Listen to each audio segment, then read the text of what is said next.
Saudara-saudari terkasih di dalam Tuhan Yesus Kristus, semoga kita semua dalam keadaan sehat bersama keluarga. Saat ini marilah kita mendengarkan bacaan kitab suci dan renungan harian Jumat 7 Agustus tahun 2020. Bacaan pertama. Bacaan dari Nubuat Nahum. Lihatlah, di atas gunung berjalan orang yang membawa berita, yang mengabarkan berita damai sejahtera. Rayakanlah pesta-pestamu, hai Yehuda, bayarlah nasarmu. Sebab orang dursila takkan datang lagi menyerang engkau, ia telah dilenyapkan sama sekali. Sungguh, Tuhan memulihkan kebanggaan Yakub seperti kebanggaan Israel, sebab perusak telah merusakkannya dan telah membinasakan carang-carangnya. Celakalah kota penumpah darah itu. Kota itu seluruhnya dusta belaka, penuh dengan barang perampasan dan tidak henti-hentinya menerkam. Dengar, lecut cambuk dan derak-derik roda. Dengar, kuda lari menderap dan kereta meloncat-loncat. Pasukan berkuda menyerang, pedang bernyala-nyala dan tombak berkilat-kilat. Banyak yang mati terbunuh dan bangkai bertimbun-timbun. Mayat tidak habis-habisnya, orang-orang jatuh tersandung pada mayat. Aku akan melemparkan aib ke atasmu, akan menghina engkau, dan akan membuat engkau menjadi tontonan. Maka semua orang yang melihat engkau akan lari meninggalkan engkau, serta berkata, Niniwe sudah hancur, siapakah yang meratapi dia? Dari manakah aku akan mencari pelipur lara untuk dia? Demikianlah sabda Tuhan. Syukur kepada Allah. Bacaan Injil. Inilah Injil Yesus Kristus menurut Yohanes. Dimuliakanlah Tuhan. Sekali peristiwa, Yesus bersabda kepada murid-muridnya, setiap orang yang mau mengikuti aku harus menyangkal diri, memikul salibnya, dan mengikuti aku. Karena barang siapa mau menyelamatkan nyawanya, akan kehilangan nyawanya. Tetapi barang siapa kehilangan nyawanya karena aku, ia akan memperolehnya. Apa gunanya bagi seorang jika ia memperoleh seluruh dunia, tetapi kehilangan nyawanya? Apakah yang dapat diberikannya sebagai ganti nyawanya? Sebab Anak Manusia akan datang dalam kemuliaan Bapanya, diiringi malaikat-malaikatnya. Pada waktu itu, ia akan membalas setiap orang setimpal dengan perbuatannya. Aku berkata kepadamu, sungguh di antara orang yang hadir di sini, ada yang tidak akan mati sebelum mereka melihat Anak Manusia datang sebagai Raja dalam kerajaannya. Demikianlah Injil Tuhan.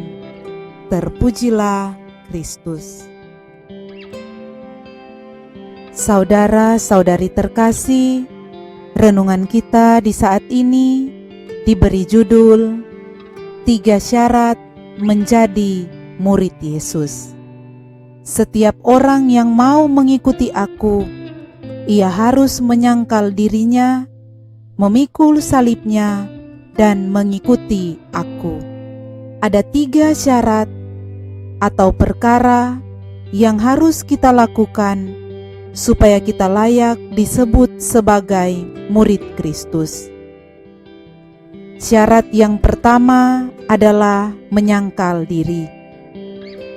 Menyangkal diri berarti menyangkal keinginan daging kita, yaitu ego kita, ambisi, pikiran, perasaan, dan kehendak diri sendiri, lalu bertekad melakukan apa yang Tuhan kehendaki.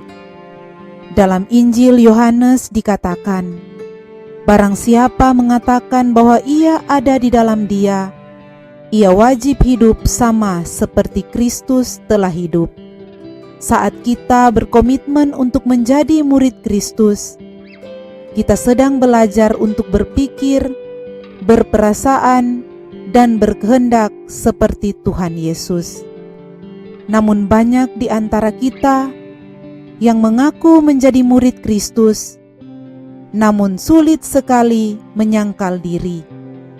Contohnya, dalam hal berdoa dan membaca Alkitab. Seringkali kita malas melakukan itu, atau kita kerjakan sambil lalu saja, termasuk dalam hal melayani Tuhan. Syarat yang kedua adalah memikul salib. Memikul salib berarti mau menderita bagi Kristus.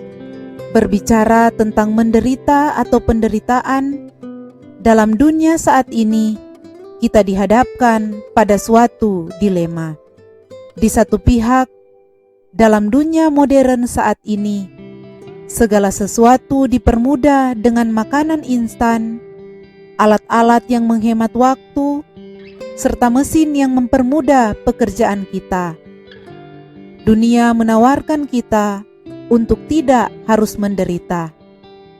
Bersamaan itu, media massa gencar mengatakan bahwa penderitaan itu tidak baik dan harus dihindari. Di lain pihak, Tuhan Yesus berbicara tentang memikul salib dan menyangkal diri untuk mengikuti Dia. Kedua hal yang berlawanan, yaitu tawaran untuk tidak menderita dan tawaran untuk menderita bersama Kristus. Jawaban atas dilema itu sebenarnya sederhana. Setidaknya ada dua macam penderitaan, yaitu penderitaan yang perlu dan yang tidak perlu. Penderitaan yang tidak perlu adalah penderitaan yang kita bebankan kepada orang lain karena sikap cinta diri kita dan egoisme kita, serta penderitaan yang kita alami sendiri karena kelalaian kita. Itu adalah penderitaan yang tidak perlu. Sedangkan penderitaan yang perlu adalah penderitaan yang kita alami untuk membuat kita bertumbuh, keluar dari kebiasaan yang buruk, serta menderita karena membantu sesama. Saudara-saudari terkasih, Rasul Petrus pernah berkata, sebab adalah kasih karunia jika seorang karena sadar akan kehendak Allah menanggung penderitaan yang tidak harus ia tanggung. Tetapi jika kamu berbuat baik dan karena itu kamu harus menderita, maka itu adalah kasih karunia pada Allah. Sebab untuk itulah kamu dipanggil, karena Kristus pun telah menderita untuk kamu dan telah meninggalkan teladan bagimu, supaya kamu mengikuti jejaknya. Syarat yang ketiga untuk menjadi murid Kristus adalah mengikuti Dia. Mengikuti Dia berarti taat dalam melakukan firman Tuhan. Jikalau kamu tetap dalam firman-Ku, kamu benar-benar adalah murid-Ku. Saat kita taat melakukan firman-Nya, berarti kita sedang dan sementara berjalan melangkah mengikuti Dia, seturut dengan kehendak-Nya. Marilah kita memikul salib, menyangkal diri, dan mengikuti Kristus, melawan penderitaan-penderitaan yang tak perlu kita alami, dan melakukan hal-hal yang mampu membuat kita bertumbuh dan semakin dekat dengan Dia, walaupun itu kita harus mengalami penderitaan. karena penderitaan yang perlu itu adalah resep untuk kita menjadi orang yang berbahagia. Semoga demikian. Amin.